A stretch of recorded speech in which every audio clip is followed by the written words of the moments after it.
This is Audible.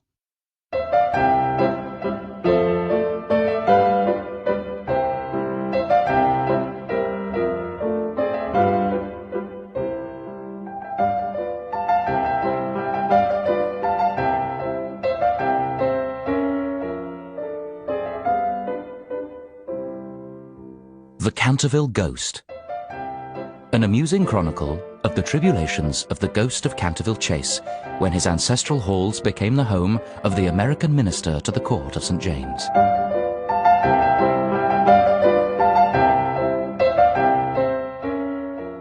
One. When Mr. Hiram B. Otis, the American minister, bought Canterville Chase, everyone told him he was doing a very foolish thing, as there was no doubt at all that the place was haunted. Indeed, Lord Canterville himself, who was a man of the most punctilious honour, had felt it his duty to mention the fact to Mr. Otis when they came to discuss terms.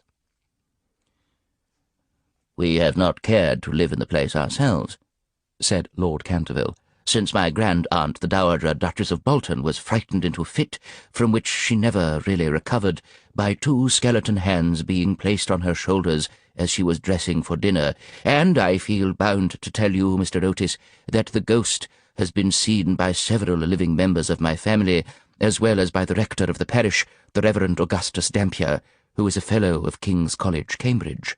After the unfortunate accident to the Duchess, none of our younger servants would stay with us, and Lady Canterville often got very little sleep at night, in consequence of the mysterious noises that came from the corridor and the library." "My lord," answered the minister, "I will take the furniture and the ghost at a valuation. I have come from a modern country where we have everything that money can buy, and with all our spry young fellows painting the old world red and carrying off your best actors and prima donnas, I reckon that if there was such a thing as a ghost in Europe, we'd have it at home in a very short time in one of our public museums, or on the road as a show." "I fear that the ghost exists," said Lord Canterville, smiling, "though it may have resisted the overtures of your enterprising impresarios. It has been well known for 3 centuries, since 1584, in fact, and always makes its appearance before the death of any member of our family." "Well, so does the family doctor, for that matter, Lord Canterville. But there is no such thing, sir, as a ghost, and I guess the laws of nature are not going to be suspended for the British aristocracy." "You are certainly very natural in America," answered Lord Canterville, who did not quite understand Mr. Otis's last observation. "And if you don't mind a ghost in the house, it is all right. Only you must remember, I warned you." A few weeks after this, the purchase was concluded, and at the close of the season, the minister and his family went down to Canterville Chase. Mrs. Otis, who, as Miss Lucretia R. Tappan of West 53rd Street, had been a celebrated New York belle, was now a very handsome, middle-aged woman, with fine eyes and a superb profile. Many American ladies, on leaving their native land, adopt an appearance of chronic ill health, under the impression that it is a form of European refinement, but Mrs. Otis had never fallen into this error.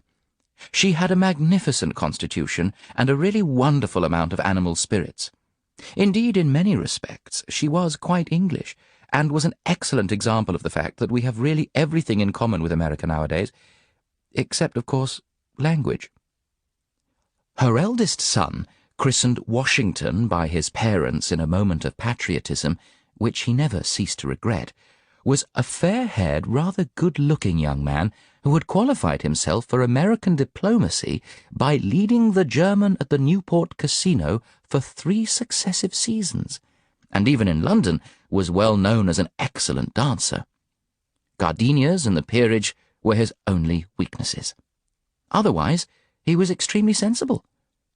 Miss Virginia E. Otis was a little girl of 15, lithe and lovely as a fawn, and with a fine freedom in her large blue eyes. She was a wonderful Amazon, and had once raced old Lord Bilton on her pony twice round the park, winning by a length and a half just in front of the Achilles statue, to the huge delight of the young Duke of Cheshire, who proposed to her on the spot, and was sent back to Eton that very night by his guardians in floods of tears. After Virginia came the twins, who were usually called the Stars and Stripes, as they were always getting swished. They were delightful boys, and, with the exception of the worthy minister, the only true Republicans of the family. As Canterville Chase is 7 miles from Ascot, the nearest railway station, Mr. Otis had telegraphed for a wagonette to meet them, and they started on their drive in high spirits. It was a lovely July evening, and the air was delicate with the scent of the pine woods. Now and then they heard a wood pigeon brooding over its own sweet voice, or saw, deep in the rustling fern, the burnished breast of the pheasant. Little squirrels peered at them from the beech trees as they went by, and the rabbits scudded away through the brushwood and over the mossy knolls, with their white tails in the air. As they entered the avenue of Canterville Chase, however, the sky became suddenly overcast with clouds. A curious stillness seemed to hold the atmosphere. A great flight of rooks passed silently over their heads, and, before they reached the house, some big drops of rain had fallen.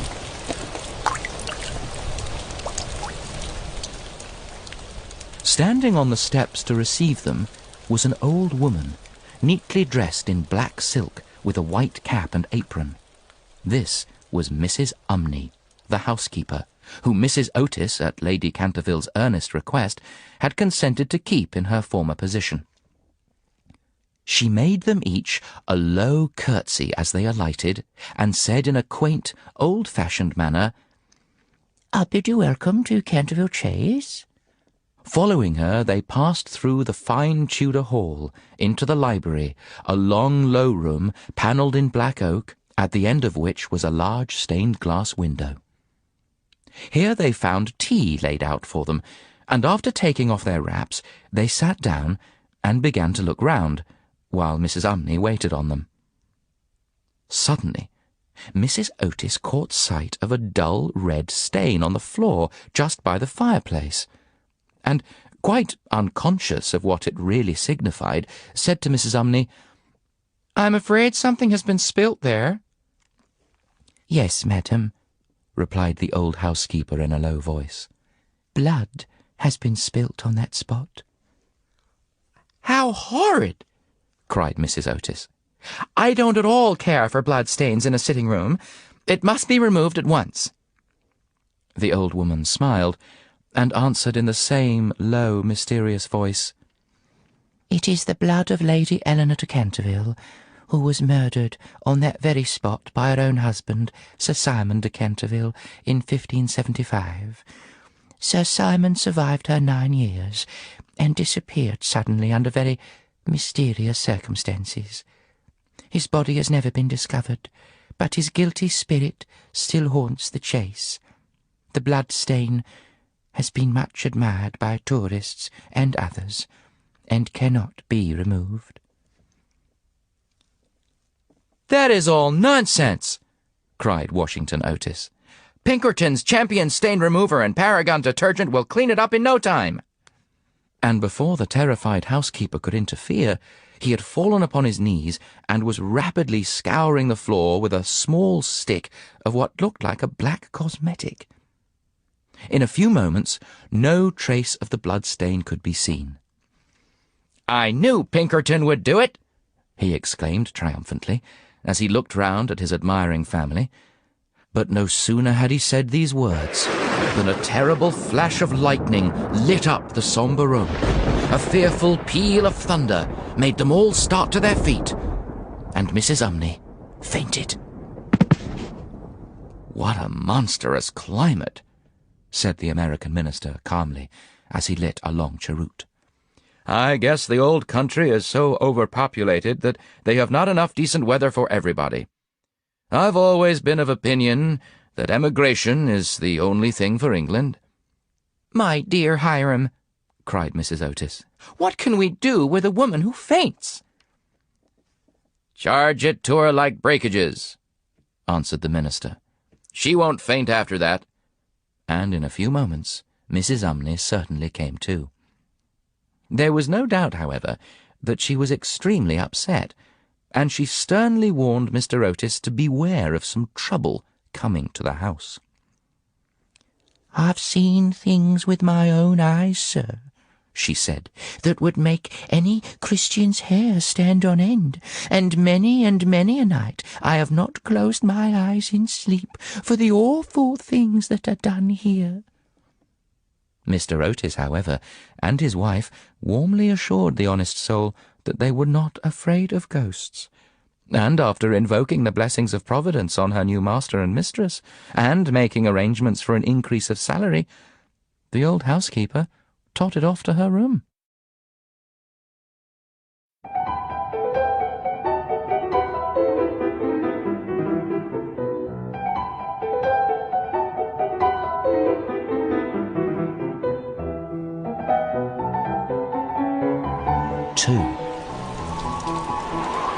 The storm raged fiercely all that night, but nothing of particular note occurred.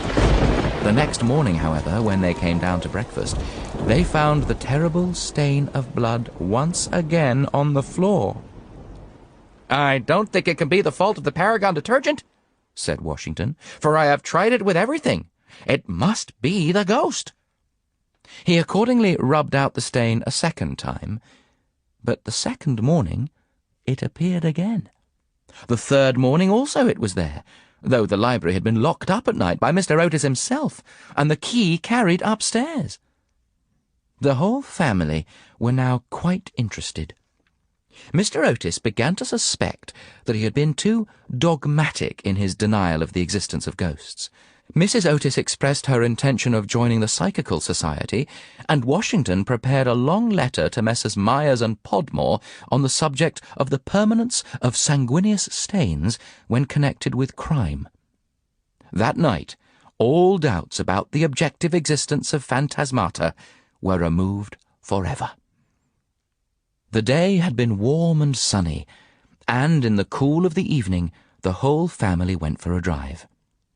They did not return home till 9 o'clock, when they had a light supper. The conversation in no way turned upon ghosts, so there were not even those primary conditions of receptive expectations which so often precede the presentation of psychical phenomena. The subjects discussed, as I have since learned from Mr. Otis, were merely such as form the ordinary conversation of cultured Americans of the better class, such as the immense superiority of Miss Fanny Davenport over Sarah Bernhardt as an actress, the difficulty of obtaining green corn, buckwheat cakes, and hominy, even in the best English houses, the importance of Boston in the development of the world soul, the advantages of the baggage check system in railway travelling, and the sweetness of the New York accent as compared to the London drawl. No mention at all was made of the supernatural, nor was Sir Simon de Canterville alluded to in any way. At 11 o'clock the family retired, and by 1:30 all the lights were out. Some time after, Mr. Otis was awakened by a curious noise in the corridor, outside his room. It sounded like the clank of metal, and seemed to be coming nearer every moment. He got up at once, struck a match, and looked at the time.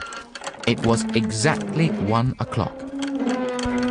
He was quite calm, and felt his pulse, which was not at all feverish. The strange noise still continued, and with it he heard distinctly the sound of footsteps. He put on his slippers, took a small oblong file out of his dressing case, and opened the door. Right in front of him he saw, in the wan moonlight, an old man of terrible aspect. His eyes were as red as burning coals. Long grey hair fell over his shoulders in matted coils. His garments, which were of antique cut, were soiled and ragged, and from his wrists and ankles hung heavy manacles and rusty gyves. "My dear sir," said Mr. Otis, "I really must insist on your oiling those chains." and have brought you for that purpose a small bottle of the Tammany Rising Sun Lubricator. It is said to be completely efficacious upon one application, and there are several testimonials to that effect on the wrapper from some of our most eminent native divines. I shall leave it here for you by the bedroom candles, and will be happy to supply you with more should you require it." With these words, the United States minister laid the bottle down on a marble table, and, closing his door, retired to rest. For a moment, the Canterville ghost stood quite motionless, in natural indignation. Then, dashing the bottle violently upon the polished floor, he fled down the corridor, uttering hollow groans and emitting a ghastly green light. Just, however, as he reached the top of the great oak staircase, a door was flung open, 2 little white-robed figures appeared, and a large pillow whizzed past his head. There was evidently no time to be lost, so, hastily adopting the 4th dimension of space as a means of escape, he vanished through the wainscoting, and the house became quite quiet. On reaching a small secret chamber in the left wing, he leaned up against a moonbeam to recover his breath, and began to try and realize his position. Never in a brilliant and uninterrupted career of 300 years had he been so grossly insulted. He thought of the Dowager Duchess, whom he had frightened into a fit as she stood before the glass in her lace and diamonds, of the 4 housemaids, who had gone into hysterics when he merely grinned at them through the curtains of one of the spare bedrooms, of the rector of the parish, whose candle he had blown out as he was coming late one night from the library, and who had been under the care of Sir William Gull ever since, a perfect martyr to nervous disorders, and of old Madame de Tremouillac, who, having wakened up one morning early and seen a skeleton seated in an armchair by the fire reading her diary, had been confined to her bed for 6 weeks with an attack of brain fever, and, on her recovery, had become reconciled to the Church and broken off her connection with that notorious sceptic, Monsieur de Voltaire. He remembered the terrible night when the wicked Lord Canterville was found choking in his dressing-room with the knave of diamonds halfway down his throat, and confessed just before he died that he had cheated Charles James Fox out of £50,000 at Crockford's by means of that very card, and swore that the ghost had made him swallow it. All his great achievements came back to him again, from the butler who had shot himself in the pantry because he'd seen a green hand tapping at the window-pane, to the beautiful Lady Stutfield, who was always obliged to wear a black velvet band round her throat to hide the mark of 5 fingers burnt upon her white skin, and who drowned herself at last in the carp pond at the end of the King's Walk. With the enthusiastic egotism of the true artist, he went over his most celebrated performances, and smiled bitterly to himself as he recalled to mind his last appearance as Red Reuben, or the Strangled Babe, his debut as Gaunt Gibeon the Bloodsucker of Bexley Moor, and the furore he had excited one lonely June evening by merely playing ninepins with his own bones upon the lawn tennis ground. And after all this, some wretched modern Americans were to come and offer him the Rising Sun Lubricator and throw pillows at his head? It was quite unbearable. Besides, no ghost in history had ever been treated in this manner. Accordingly, he determined to have vengeance, and remained till daylight in an attitude of deep thought.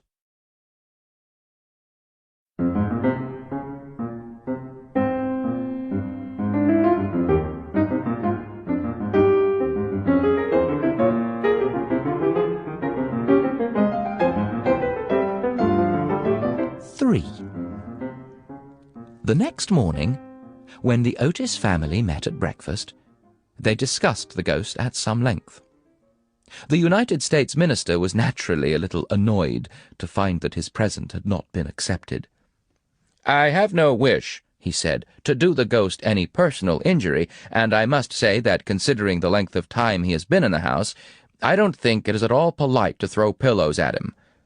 A very just remark, at which I am sorry to say the twins burst into shouts of laughter. "Upon the other hand," he continued, "if he really declines to use the Rising Sun lubricator, we shall have to take his chains from him. It would be quite impossible to sleep with such a noise going on outside the bedrooms." For the rest of the week, however, they were undisturbed, the only thing that excited any attention being the continual renewal of the bloodstain on the library floor. This certainly was very strange, as the door was always locked at night by Mr. Otis, and the windows kept closely barred. The chameleon-like colour also of the stain excited a good deal of comment. Some mornings it was a dull, almost Indian red, then it would be vermilion, then a rich purple, and once, when they came down for family prayers, according to the simple rites of the Free American Reformed Episcopalian Church, they found it a bright emerald green. These kaleidoscopic changes naturally amused the party very much, and bets on the subject were freely made every evening. The only person who did not enter into the joke was little Virginia, who, for some unexplained reason, was always a good deal distressed at the sight of the bloodstain, and very nearly cried the morning it was emerald green. The second appearance of the ghost was on Sunday night. Shortly after they had gone to bed, they were suddenly alarmed by a fearful crash in the hall. Rushing downstairs, they found that a large suit of old armour had become detached from its stand and had fallen on the stone floor, while seated in a high-backed chair was the Canterville ghost, rubbing his knees with an expression of acute agony on his face. The twins, having brought their pea-shooters with them, at once discharged 2 pellets on him, with that accuracy of aim which can only be attained by long and careful practice on a writing-master, while the United States minister covered him with his revolver and called upon him, in accordance with Californian etiquette, to hold up his hands. The ghost started up with a wild shriek of rage and swept through them like a mist, extinguishing Washington Otis's candle as he passed, and so leaving them all in total darkness. On reaching the top of the staircase, he recovered himself and determined to give his celebrated peal of demoniac laughter. This he had on more than one occasion found extremely useful.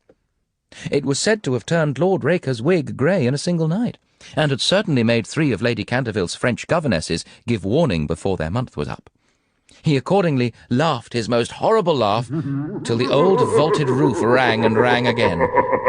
But hardly had the fearful echo died away when a door opened, and Mrs. Otis came out in a light blue dressing-gown. "I am afraid you are far from well," she said, "and have brought you a bottle of Dr. Dobell's tincture.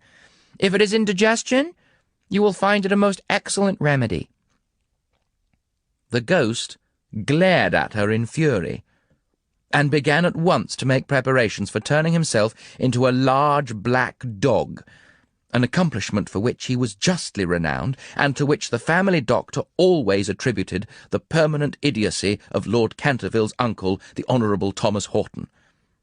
The sound of approaching footsteps, however, made him hesitate in his fell purpose, so he contented himself with becoming faintly phosphorescent and vanished with a deep churchyard groan, just as the twins had come up to him. On reaching his room, he entirely broke down and became a prey to the most violent agitation. The vulgarity of the twins and the gross materialism of Mrs. Otis were naturally extremely annoying. But what really distressed him most was that he had been unable to wear the suit of mail. He had hoped that even modern Americans would be thrilled by the sight of a spectre in armour, if for no more sensible reason, at least out of respect for their natural poet Longfellow, over whose graceful and attractive poetry he himself had whiled away many a weary hour when the Cantervilles were up in town. Besides, it was his own suit. He had worn it with great success at the Kenilworth tournament, and had been highly complimented on it by no less a person than the Virgin Queen herself. Yet when he had put it on, he had been completely overpowered by the weight of the huge breastplate and steel casque, and had fallen heavily on the stone pavement, barking both his knees severely and bruising the knuckles of his right hand. For some days after, he was extremely ill, and hardly stirred out of his room at all, except to keep the bloodstain in proper repair. However, by taking great care of himself, he recovered, and resolved to make a third attempt to frighten the United States minister and his family. He selected Friday, August 17th, for his appearance, and spent most of that day in looking over his wardrobe, ultimately deciding in favour of a large slouched hat with a red feather, a winding sheet frilled at the wrists and neck, and a rusty dagger.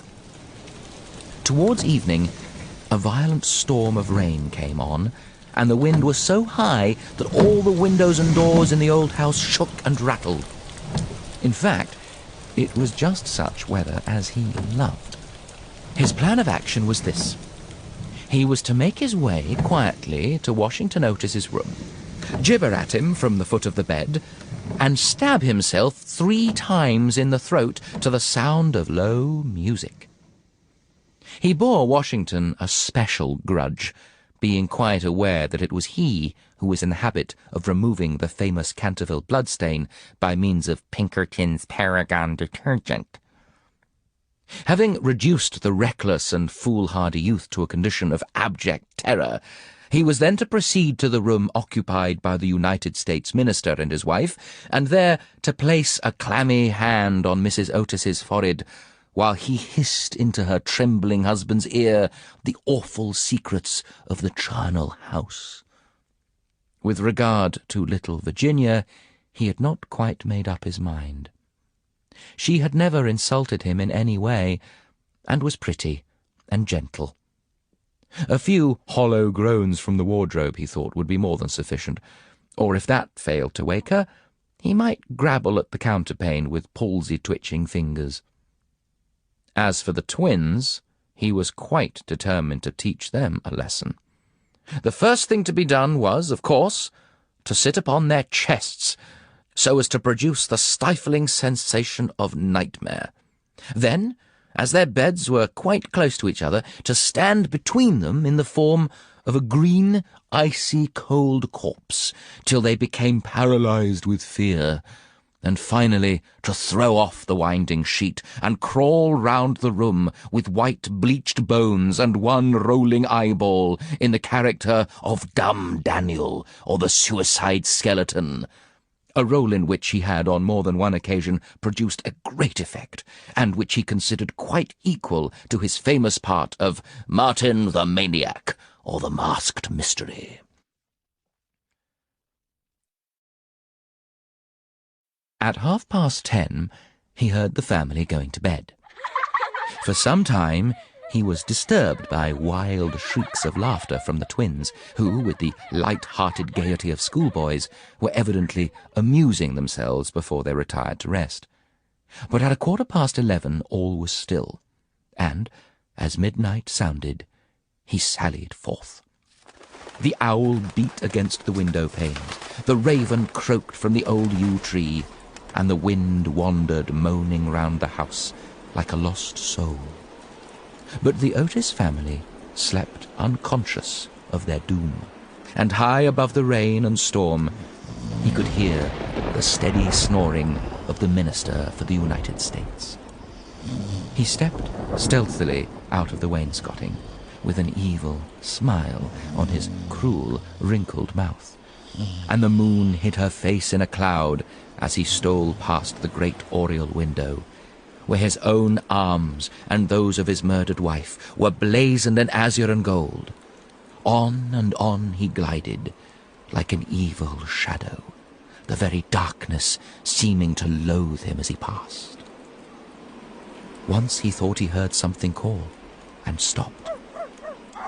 But it was only the baying of a dog from the Red Farm, and he went on, muttering strange 16th-century curses, and ever and anon brandishing the rusty dagger in the midnight air.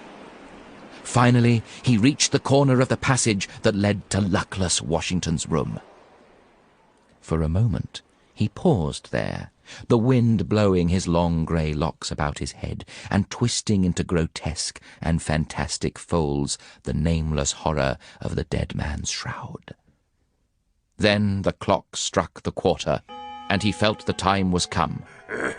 He chuckled to himself and turned the corner. But no sooner had he done so than with a piteous wail of terror he fell back and hid his blanched face in his long bony hands. Right in front of him was standing a horrible spectre, motionless as a carven image and monstrous as a madman's dream. Its head was bald and burnished, its face round and fat and white, and hideous laughter seemed to have writhed its features into an eternal grin. From the eyes streamed rays of scarlet light, the mouth was a wide well of fire, and a hideous garment, like to his own, swathed with its silent snows the Titan form. On its breast was a placard, with strange writing in antique characters, some scroll of shame, it seemed, some record of wild sins, some awful calendar of crime, and with its right hand it bore aloft a falchion of gleaming steel. Never having seen a ghost before, he naturally was terribly frightened, and after a second hasty glance at the awful phantom, he fled back to his room, tripping up in his long winding sheet as he sped down the corridor, and finally dropping the rusty dagger into the minister's jack-boots, where it was found in the morning by the butler. Once in the privacy of his own apartment, he flung himself down on a small pallet bed and hid his face under the clothes. After a time, however, the brave old Canterville spirit asserted itself, and he determined to go and speak to the other ghost as soon as it was daylight. Accordingly, just as the dawn was touching the hills with silver, he returned towards the spot where he had first laid eyes on the grisly phantom, feeling that, after all, 2 ghosts were better than 1, and that by the aid of his new friend he might safely grapple with the twins. On reaching the spot, however, a terrible sight met his gaze. Something had evidently happened to the spectre, for the light had entirely faded from its hollow eyes. The gleaming falchion had fallen from its hand, and it was leaning up against the wall in a strained and uncomfortable attitude. He rushed forward and seized it in his arms, when, to his horror, the head slipped off and rolled on the floor. The body assumed a recumbent posture, and he found himself clasping a white dimity bed curtain with a sweeping brush, a kitchen cleaver, and a hollow turnip lying at his feet. Unable to understand this curious transformation, he clutched the placard with feverish haste, and there, in the grey morning light, he read these fearful words. Ye Otis ghost, ye only true and original spook, beware of ye imitations. All others are counterfeit. The whole thing flashed across him. He'd been tricked, foiled, and outwitted. The old Canterville look came into his eyes. He ground his toothless gums together, and raising his withered hands high above his head, swore according to the picturesque phraseology of the antique school, that when Chanticleer had sounded twice his merry horn, deeds of blood would be wrought, and murder walk abroad with silent feet. Hardly had he finished this awful oath, when, from the red-tiled roof of a distant homestead, a cock crew. He laughed, a long, low, bitter laugh, and waited. Hour after hour he waited. But the cock, for some strange reason, did not crow again. Finally, at 7:30, the arrival of the housemaids made him give up his fearful vigil, and he stalked back to his room, thinking of his vain oath and baffled purpose. There he consulted several books of ancient chivalry, of which he was exceedingly fond, and found that on every occasion on which this oath had been used, Chanticleer had always crowed a second time. "Perdition seize the naughty fowl," he muttered. "I've seen the day when, with my stout spear, I would have run him through the gorge and made him crow for me and where in death." He then retired to a comfortable lead coffin and stayed there till evening.